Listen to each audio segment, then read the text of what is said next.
Halo semua, bersama saya Vincent Joshua Nitya Hermawan Jatmika. Dalam video ini kita akan belajar mengenai support vector machine atau SVM.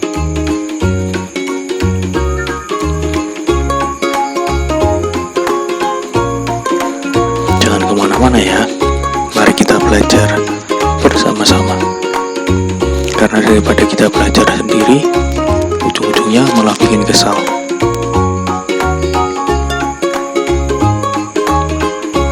Sebelum masuk ke pembahasan kita lihat kembali klasifikasi yang kita lakukan sehari-hari. Dalam kehidupan sehari-hari, kita biasanya mengklasifikasikan contoh cewek atau cowok, anjing atau kucing, apel atau jeruk. Bahkan kita kadang mengklasifikasikan dalam jumlah yang besar, atau bahkan untuk klasifikasi yang mempunyai kemiripan yang hampir sama.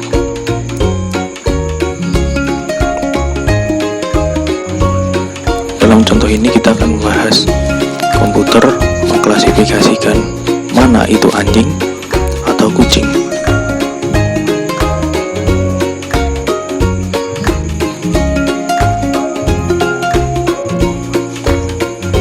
Sebelum kita mulai ke pembahasan kita harus tahu dulu apa itu algoritma support vector machine. Bayangkan dalam sebuah taman ada banyak anjing dan kucing. Semua berkumpul jadi satu. Kita sulit membedakan mana yang anjing dan mana yang kucing. Kita akan menggunakan sebuah algoritma yang bernama algoritma klasifikasi. Dalam algoritma klasifikasi ada support vector machine, ada decision tree, ada random forest, masih banyak lagi. Dalam hal ini kita akan menggunakan support vector machine. Support vector machine ditemukan oleh Bowser, Guyon, dan Vebnik pada tahun 1992. SVM adalah algoritma supervised untuk klasifikasi yang bekerja dengan cara mencari hyperplane dengan margin terbesar. Ada 3 poin yang dapat kita lihat di sini, yaitu supervised, klasifikasi, dan hyperplane dengan margin terbesar. Supervised berarti kita harus mengajari ke komputer tentang klasifikasinya. Contohnya ada anjing dan kucing. Lalu komputer akan menyimpan klasifikasi itu di database dan melihat apakah nantinya termasuk anjing atau kucing. Selanjutnya kita akan membahas lebih dalam lagi bagaimana cara kerja algoritma SVM. Ada 3 hal yang perlu kita perhatikan. Yang pertama adalah support vectors, yang kedua hyperplane, yang ketiga max margin. Support vector adalah 2 data yang memiliki jarak terdekat yang berasal dari kelas atau kelompok yang berbeda. Lalu hyperplane adalah garis pembatas antara support vector. Lalu max margin adalah jarak antar hyperplane. Lalu lanjut, bagaimana jika datanya tidak linear? Atau seperti apa sih contoh data yang tidak linear? Kita lihat contoh data yang seperti ini. Ada banyak sekali kucing dan anjing. Lalu gimana kalau kita akan mengklasifikasikan jika datanya seperti ini? Kita tidak bisa menggunakan cara sebelumnya, langsung membagi 2, karena akan salah besar dalam mengklasifikasikannya.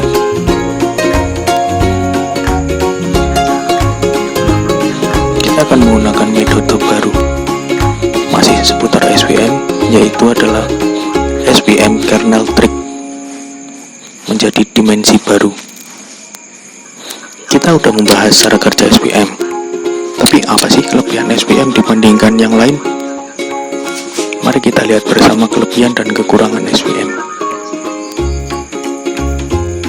Kelebihan yang pertama adalah supervised control terhadap keakuratan klasifikasi. Jadi menggunakan metode ini kita lebih akurat untuk mengklasifikasikan sebuah data. Lalu yang kedua adalah kernel trick. Karena pada dasarnya setiap klasifikasi tidak dapat semua dipecahkan menggunakan super vector machine. Kita bisa menggunakan bantuan kernel trick di metode ini. Lalu kekurangannya, yang pertama kurang baik untuk data dalam jumlah yang sangat besar. Lalu yang kedua, walaupun sudah ada penggunaan kernel trick, tapi cara menggunakan kernel trick itu tidak mudah. Lalu kita lihat bersama, ini adalah penggunaan aplikasi SPM dalam kehidupan sehari-hari. Yang pertama untuk medical imaging, lalu untuk pengklasifikasian berita, ada olahraga, film, teknologi.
kesimpulan dari support vektor mesin ini, yang pertama, SVM ini adalah termasuk supervised klasifikasi. Lalu yang kedua, ada 3 dasar yang perlu kita terapkan, yaitu mencari support vektor, hyperplane, dan max margin.